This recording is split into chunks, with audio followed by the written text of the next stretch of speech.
Est-ce que vous vous rappelez de ces lunettes là, les Julbo Eved One, les lunettes de sport connectées qui embarquent un système d'affichage là qui vous permet, durant vos activités sportives, d'avoir directement dans le coin de l'œil des infos en temps réel telles que votre vitesse, la distance parcourue, le temps que vous avez déjà passé sur votre activité. Et ces lunettes, j'en avais déjà fait une vidéo dans laquelle j'en disais pas franchement que du bien. Peut-être que vous ne l'avez pas vue, auquel cas je vous invite à aller la voir, elle s'affiche dans un coin de votre écran. Et ça vous permettra de bien comprendre tout ce que je vais dire aujourd'hui dans cette nouvelle vidéo que je réalise cette fois en collaboration avec Microled. Microled qui n'est autre que la boîte qui a créé en fait ce système d'affichage, cette technologie qui s'appelle ActiveLook. Et histoire que vous soyez au courant, j'ai un beau petit cadeau à vous offrir, alors un conseil, restez bien jusqu'au bout de la vidéo. Concernant cette histoire de collaboration, sachez tout d'abord que je peux dire ce que je veux, ça c'est la condition de base. Ensuite, pour la petite histoire, suite à ma première vidéo, il y a un gars qui s'appelle Marc, qui bosse chez Microled, qui m'a envoyé un message pour me dire « Écoute, on a vu ta vidéo, on a vu que tu n'avais pas l'air très convaincu du système, est-ce qu'on peut en discuter ?» Bon, ok, on s'appelle, je lui expose un petit peu plus en détail ce qui m'a pas plu, les problèmes que j'ai pu rencontrer. Il était conscient déjà qu'il y avait des problèmes, donc petite discussion tranquille, et il me dit « Écoute, on planche là-dessus et puis je te recontacte plus tard. » Voilà qui m'a rappelé il y a quelques temps en me disant ça y est, on a fait des modifs sur le système, est-ce que ça t'intéresse de tester de nouveau pour voir si c'est mieux, et si tu es un peu plus convaincu, pourquoi pas refaire une vidéo, et dans l'autre cas, on va se remettre à bosser dessus. Et voilà qu'il y a pas mal d'améliorations dans ce système d'affichage ActiveLook.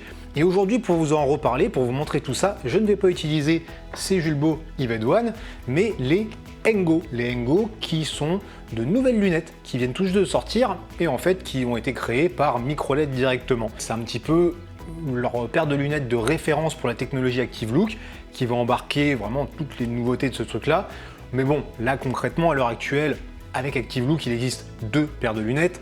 Il y a donc les nouvelles Engo, il y a les Eved One qu'on connaissait déjà, et les deux font la même chose. Ce sont les mêmes fonctions avec l'afficheur, les mêmes trucs, enfin tout pareil. Maintenant, le but d'ActiveLook, c'est que c'est un système qui puisse s'intégrer sur n'importe quelle paire de lunettes. Donc si demain vous avez, je sais pas, Oakley, Ecoy, Rudy Project ou n'importe qui souhaite des lunettes connectées avec ActiveLook, ça sera possible. Et du coup, je ne veux pas m'avancer, mais peut-être que plus tard, il pourrait y avoir certains modèles de lunettes avec des fonctions un petit peu différentes des autres, avec des fonctions un petit peu plus exclusives. Allez, on attaque par la découverte de ces toutes nouvelles lunettes Engo qui arrivent normalement dans un packaging, dans une boîte en carton que je n'ai pas eu, mais dans laquelle on retrouve évidemment cet étui semi-rigide dans lequel nous avons les lunettes dans un étui souple. On a un petit chiffon pour nettoyer les verres, c'est sympa qu'il l'ait mis en plus de l'étui parce que souvent on le retourne et ça fait office de chiffon. On a le cordon pour les lunettes, avec les Julbo c'était en silicone, là c'est un textile élastique. Bon, je ne l'ai pas essayé donc je vous en parle pas plus que ça. On a un petit peu de paperasse pour le nettoyage, la sécurité, les remerciements. Au passage, on note que l'intérieur de l'étui, il est tout doux. C'est la petite moumoute comme ça, super agréable, c'est sympa, ça protège bien. On a le câble de recharge, micro USB, et on a les trois cotons-tiges là pour le nettoyage de l'afficheur. Alors ils ont un petit peu moins des formes de sextoy que ce qu'on avait avec les Julbo, mais ils sont toujours là et il nous manque un petit tournevis avec deux vis de rechange apparemment pour resserrer les branches et tout ça. J'ai vu que normalement c'est inclus, moi j'ai pas eu. Et hop, voici les fameuses lunettes Engo que j'ai ici dans leur coloris noir. Elles existent aussi en bleu. Et à noter qu'au moment où je tourne cette vidéo, un troisième coloris arrive, ce sera normalement une autre nuance de bleu. Aussi, avant que j'oublie, une info que je n'avais pas forcément quand j'ai fait la vidéo sur les Julbo et que j'ai maintenant, on est sur un produit vraiment français. Il est entièrement assemblé en France, à Grenoble, que ce soit pour l'une ou pour l'autre, avec seulement quelques composants électroniques qui viennent d'ailleurs. Mais autrement, voilà, c'est du français, ça fait plaisir. Au niveau des verres, on est sur un truc, je sais d'où ça vient, je vais pas forcément vous le dire, mais je peux vous dire que c'est du gros niveau. Enfin voilà, on est sur un truc qui est quali et qui est de chez nous. Alors c'est Engo, au niveau du design, on aime ou on n'aime pas. Moi, j'aime bien la forme des verres, je suis un petit peu moins fan peut-être de cette partie qui descend ici, mais globalement, je les trouve sympas. On a la partie avant là qui est quand même un peu plus grande que sur les Julbo, mais le petit motif à moitié nid d'abeille est plutôt sympa. Et donc même chose, quand on appuie ici, ça se met à clignoter de l'autre côté et ça permet d'allumer les lunettes. En dessous, là, le pont de nez est orientable ainsi que le bout des branches. On va revoir ça un petit peu tout à l'heure. Côté électronique, toujours tout se bloque avec la batterie, le système d'affichage. Ici, le capteur de luminosité. En dessous, on a le port USB pour la recharge. Donc là, c'est du micro USB comme sur les Julbo, sauf que sur les Julbo, rappelez-vous, fallait enlever le pont de nez qui du coup n'était pas orientable, il y avait plusieurs tailles. Ici, pas besoin, c'est accessible directement et du coup, apparemment, il est résistant à la flotte. Moi, c'est un peu le truc qui m'inquiétait. Mais là, j'avoue que j'aurais préféré un USB-C. Je sais que ça évoluera sans doute pour le prochain modèle, USB-C ou autre. Mais bon, voilà, en attendant, ça recharge, ça fait le taf et on a toujours 12 heures d'autonomie. Au niveau des verres, on est toujours sur de très bons verres photochromiques, mais qui, et c'est le gros point noir, ne sont pas démontables. C'est encore un petit peu l'âge d'un côté, mais c'est fixé au milieu. Et là, j'ai l'explication, c'est qu'en fait, les verres sont montés apparemment par un robot et c'est monté au poil de couille, de manière à ce que l'afficheur puisse bien fonctionner. Et si c'était démontable, ça serait peut-être compliqué pour ça, l'affichage serait peut-être pas aussi net. Mais en attendant, ça reste quand même bien une chiasse à nettoyer. Voilà, faut y aller tranquillement avec le chiffon. On peut quand même humidifier un petit peu les verres, mais j'espère quand même que ce système aura tendance à évoluer vers un truc qui soit démontable. Maintenant, à l'usage, là, je les ai sur la tête. Dites-moi déjà, est-ce que vous me trouvez beau gosse avec ou quoi? Moi, je trouve qu'elles sont quand même pas mal, à part ce petit truc sur le côté. Mais en tout cas, ce qui est sûr, c'est qu'elles sont confortables. Vraiment, ça bouge pas quand on les utilise, on les sent pas, ça reste léger. Et puis au niveau de la vision, on y voit super bien. Franchement, les verres photochromiques, ils font un super taf, la vision est claire, et au niveau de l'affichage des données dont on va reparler après, ça fonctionne toujours aussi bien avec une luminosité qui s'adapte parfaitement. Bon alors nous sommes d'accord, la première fois que je vous ai parlé des Eved One, tous les problèmes que j'ai évoqués, du moins quasi tous, étaient d'ordre logiciel. Et là on va voir un petit peu comment ils les ont résolus, et on va commencer par l'application pour smartphone, donc appli pour Android ou iOS, et application qui maintenant, chez moi, fonctionne très bien alors que je n'ai pas changé de téléphone, et ça comprendront celles et ceux qui ont vu la première vidéo. Cette application, il vous faut l'installer pour au moins 2 raisons. La première, c'est qu'elle va vous permettre de faire le positionnement optimal de vos lunettes en fait sur votre visage au travers d'un petit tuto interactif que je trouve vraiment bien foutu. En fait, vous mettez vos lunettes, ça va vous demander si vous voyez quelque chose et en fonction de votre réponse, ça va vous dire de régler un petit peu le pont de nez, de changer l'orientation des branches et ainsi de suite jusqu'à avoir affiné vraiment au poil le positionnement des lunettes pour avoir la meilleure lisibilité possible des informations qui sont projetées à l'intérieur. Et la deuxième raison, c'est tout simplement de pouvoir mettre à jour le firmware des lunettes. Alors cette application, il vous faut l'installer au moins pour ces 2 raisons, mais sachez tout de même qu'il sera tout bonnement impossible d'afficher des infos dans les lunettes si vous n'avez pas l'appli sur votre smartphone, sauf si vous avez un appareil Garmin, mais ça on va en reparler après. Et oui, actuellement pour moi ce n'est compatible qu'avec Garmin, sans doute que plus tard ça le sera avec, je sais pas, Wahoo, Polar, Hammerhead ou n'importe qui d'autre, mais pour ça faut le temps que Microled y montre vraiment qu'ils sont dans le game avec ce système Active Look, et là les portes vont s'ouvrir et ça devrait être compatible un petit peu chez tout le monde. Bref, concernant l'application, déjà, moi je trouve qu'elle est beaucoup plus jolie, beaucoup plus agréable à utiliser que ce que c'était avant, et on retrouve toujours la possibilité d'activer ou non le capteur de geste, la possibilité de régler la luminosité, et surtout, maintenant on peut configurer nos écrans de données. On peut choisir jusqu'à 5 écrans de données avec jusqu'à 6 données par écran. On a toujours les données de base, on va dire les plus importantes. Vous n'allez pas retrouver toutes les données possibles d'un Garmin par exemple, mais on a tout ça et ils ont ajouté le support des capteurs de puissance et de cadence. Donc ces capteurs, vous allez devoir les connecter à votre smartphone. Et là, si vous ne savez pas comment connecter un capteur en ANT+ à un smartphone Android, sachez que c'est possible du coup. Et dans la description, je vous mets un lien qui vous explique comment faire. Ça peut être intéressant, ça peut vous éviter d'avoir à racheter des capteurs. Bref, donc jusqu'à 5 écrans avec jusqu'à 6 données. On a de base les trucs de 3 lignes. On peut faire des écrans avec les 6 données. Du coup, là, ça fait quand même quelque chose d'assez chargé parce que la zone d'affichage n'est pas très grande. Donc c'est très lisible, mais comme c'est pas très grand, c'est un peu plus difficile dans l'action vraiment de voir la donnée qu'on souhaite. Maintenant, c'est identifié avec des petits pictos, donc c'est quand même bien foutu. Mais moi, ce que j'aime bien, c'est de faire des écrans avec 2 voire une seule donnée, et là quand on regarde tout de suite c'est hyper visible, on a instantanément l'info qu'on souhaite. Maintenant pour faire défiler ces écrans d'information, soit on le fait en tactile directement sur le smartphone, mais bon, comme normalement on le range dans sa poche, c'est pas forcément l'idéal, et donc il y a l'autre solution qui est d'utiliser le capteur de mouvement. Donc en faisant ce geste, comme dirait Marc, on cherche à se recoiffer. Bon, moi pour le coup ça fonctionne pas forcément très bien pour ça, mais par contre ça fonctionne bien pour faire défiler les écrans. Maintenant, dans les petites choses qui fonctionnent moins bien mais qui vont pas tarder à avoir une solution, on a tout d'abord si en cours d'activité vous souhaitez mettre le chrono en pause. Parce que du coup, pour le faire, vous êtes obligé de sortir votre téléphone, d'appuyer sur pause. C'est pas forcément très pratique. Moi, la solution solution que j'ai proposée, qui me semble pas mal, serait d'exploiter en fait le bouton du milieu, là qui sert à allumer les lunettes, et en faisant un appui dessus, vous mettez en pause, en faisant un nouvel appui, vous relancez votre activité. Alors c'est pas forcément la solution qui a été retenue, peut-être que ça sera fait comme ça, mais je sais pas. Là, ce qu'ils vont faire plutôt, c'est d'intégrer un truc de pause automatique. Du coup, vous vous arrêtez, ça se met en pause, vous repartez, ça redémarre. Bon, je suis pas toujours trop fan de ce genre de système, parce qu'en fonction de la vitesse, du machin et tout, ça fonctionne plus ou moins bien.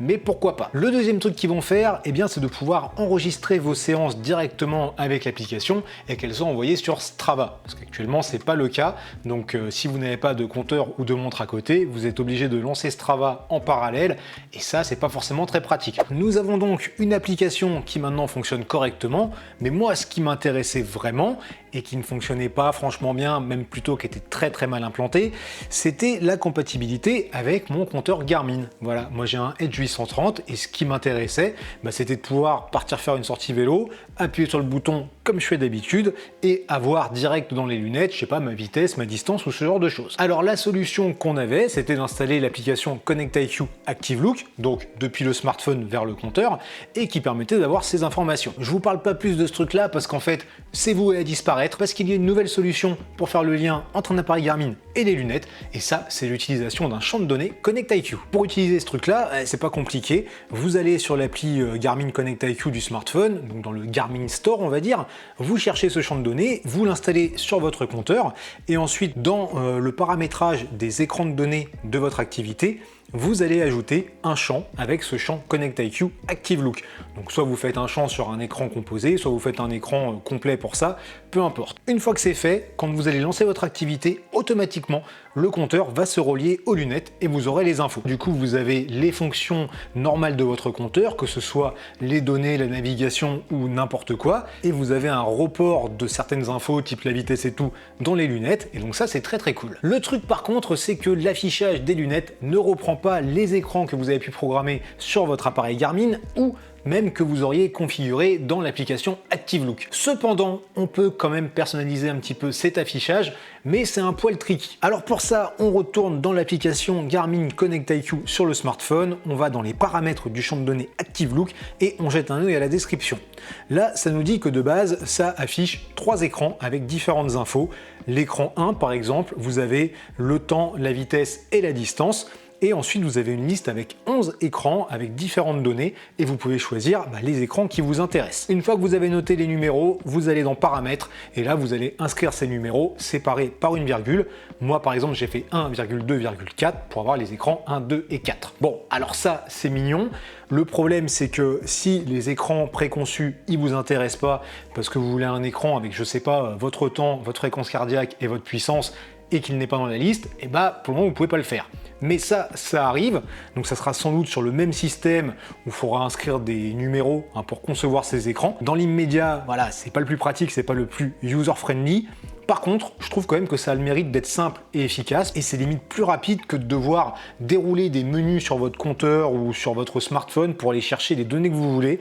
Là voilà, vous faites votre petite liste et c'est réglé. Bref, pour le moment, c'est comme ça, c'est peut-être pas l'idéal, mais ça fonctionne, et espérons que plus tard, on ait quand même un truc un peu plus joli, un peu plus sympa, avec peut-être tout au travers d'une appli ou un truc comme ça. Donc c'est pas parfait, mais on peut quand même noter une bonne chose, c'est que ça évolue. Alors, comme c'est pas parfait, il y a pas mal de choses à améliorer, et voici quelques trucs que moi j'aimerais voir arriver, mais aussi quelques autres trucs qui, je sais, sont déjà prévus. On commence avec le bouton central des lunettes, pour lequel je disais tout à l'heure que je trouverais intéressant qu'on puisse mettre en pause et relancer l'activité en appuyant dessus. En fait, dans l'idéal, je trouve que ça serait cool de pouvoir paramétrer une action sur ce bouton, et moi par exemple, j'aimerais bien qu'on puisse allumer et éteindre l'écran simplement en appuyant dessus. Après, on pourrait aussi imaginer que un appui fasse une action et 2 appuis successifs, ça soit une autre action. Voilà, dites-moi un petit peu ce que vous pensez de cette idée, et si vous pensez à des actions qui pourraient être faites avec ce bouton, n'hésitez pas à le noter également. Autre truc que j'aimerais voir évoluer sur ces lunettes, c'est le système pour changer d'écran. Là, on a le capteur, on passe la main devant, ça passe à l'écran suivant.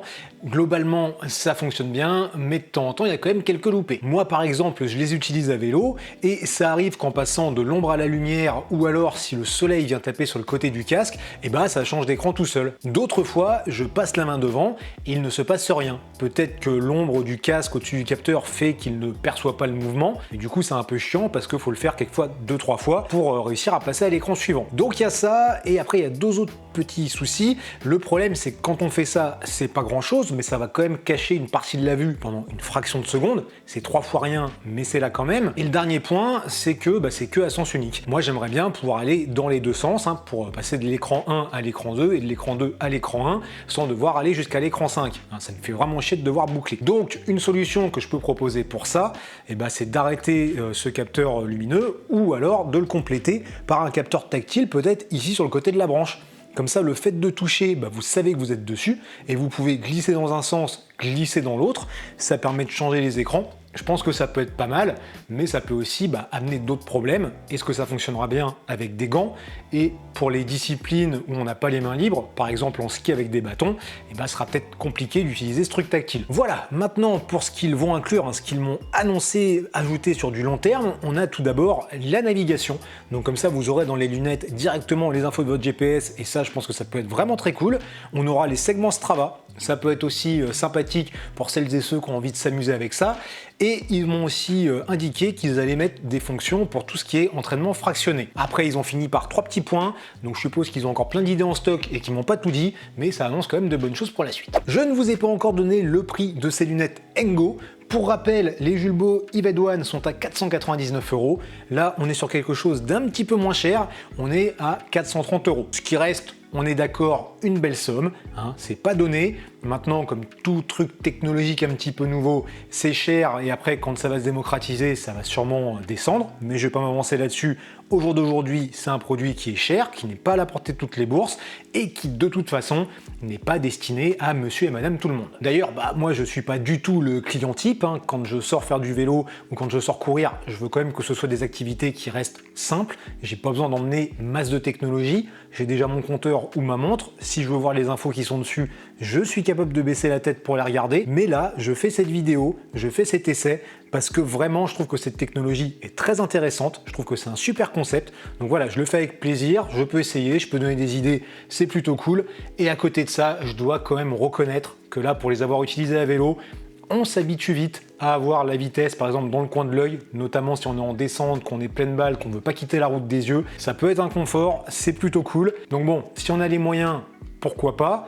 Autrement, je pense quand même que c'est réservé à des usages un petit peu spécifiques, à des sportifs vraiment en quête de performance. Par exemple, un cycliste qui doit s'entraîner en maintenant une certaine cadence pendant toute sa sortie, et là, dans les lunettes, il sait directement s'il est, admettons, à 90 tours par minute. Pareil, un coureur qui doit faire du fractionné sur piste ou autre, il peut savoir s'il est dans le bon rythme, dans la bonne fréquence cardiaque. Dans le même ordre d'idée, Marc me donne un exemple, c'est le ski de fond, où là, avec les bâtons, même chose, ça devient plus compliqué de regarder sa montre. Il m'a donné un autre exemple aussi que j'ai trouvé hyper intéressant, parce que ça je connaissais pas, et si jamais je dis une bêtise, vous me corrigerez, c'est au niveau des courses d'équitation. Visiblement, les cavaliers et cavalières n'ont pas le droit de pousser les chevaux trop au niveau du rythme cardiaque, faut pas les emmener dans le rouge, il y a des contrôles qui sont faits après les courses.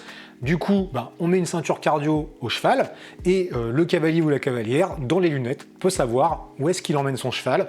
Donc ça permet de rester bien dans les clous du règlement, mais surtout de respecter quand même le bien-être du bestiau. Dernier exemple que m'a donné Marc et que j'ai trouvé intéressant, on repart sur du vélo, mais là pour du contre-la-montre. Apparemment, des essais ont été faits en soufflerie et un coureur de contre-la-montre, s'il baisse la tête pour regarder son compteur, il perd 5 watts.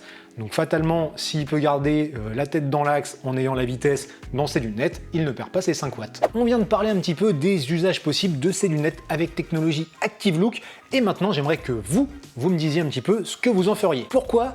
Eh bien parce que ça peut vous faire gagner une paire de Engo. Pour participer, c'est extrêmement simple. Vous devez juste laisser un commentaire sous la vidéo en le commençant par le hashtag Engo. Ensuite, vous m'indiquez quelle est votre discipline sportive ou quelles sont vos disciplines sportives, parce que vous avez le droit d'en faire plusieurs, et ce que ces lunettes vont apporter dans votre pratique, ainsi que les fonctions que vous aimeriez voir apparaître dessus. Alors je vous demande pas de m'écrire un roman, mais quand même un truc un minimum construit, et pas un simple vélo, voir ma vitesse, afficher les infos de mon radar Garmin Varia. Vous avez une semaine pour participer à date de la publication de cette vidéo, et ensuite il y aura un tirage au sort pour désigner le ou la gagnante. Que ce soit les Ived One ou cette nouvelle Ngo. Sur le côté lunettes de sport, lunettes de soleil, et ben je trouve toujours ça très bien. On a des lunettes qui sont confortables, qui restent légères malgré tout un bazar électronique intégré dedans, et puis bah on y voit très bien, hein, la vision avec ces verres photochromiques, elle est top. Après, sur ce qui m'avait déçu vraiment la première fois, c'était tout le côté logiciel, hein, comme je l'ai dit. Mais aujourd'hui, eh ben, j'ai envie de conclure sur quelque chose de positif. Alors, je l'ai déjà dit et je pense qu'on est d'accord, c'est pas encore parfait, il y a des choses à faire, mais on est déjà sur un truc qui est beaucoup plus fonctionnel. Déjà, on a eu la refonte de l'application qui est beaucoup plus sympathique, qui permet en plus maintenant de personnaliser les trucs qu'on affiche sur les écrans de données, et surtout, on a enfin une intégration qui fonctionne avec les appareils Garmin. Au-delà de ça, je suis quand même un peu plus confiant sur l'avenir à plus ou moins court terme de ce système, hein, parce que on voit que c'est une capacité à évoluer rapidement, et dans les échanges que j'ai pu avoir avec Marc, je sens bien qu'ils sont pas là pour faire de la figuration. Ils veulent vraiment proposer un bon produit, pas juste un gadget qui t'affiche ta vitesse, hein, quand tu fais du vélo ou quand tu fais du ski ou je ne sais quoi. Ils veulent vraiment proposer un produit qui va répondre à des besoins de sportifs, qui va pouvoir solutionner des problèmes, donc vraiment faire un truc bien. Comme je l'ai déjà dit, clairement c'est pas un produit qui va s'adresser à tout le monde, en tout cas pas pour le moment, mais vraiment pour des usages spécifiques, pour des sportifs en quête de performance, on arrive sur un système qui est intéressant, qui devient pleinement fonctionnel et qui peut réellement apporter quelque chose. En plus de votre participation, ou si c'est trop tard pour jouer, vous pouvez me dire en commentaire ce que vous pensez de ces lunettes. Si vous avez des questions, ça se passe au même endroit. Bien sûr, je vous invite à liker et partager cette vidéo, à vous abonner à la chaîne et je vous dis à très bientôt.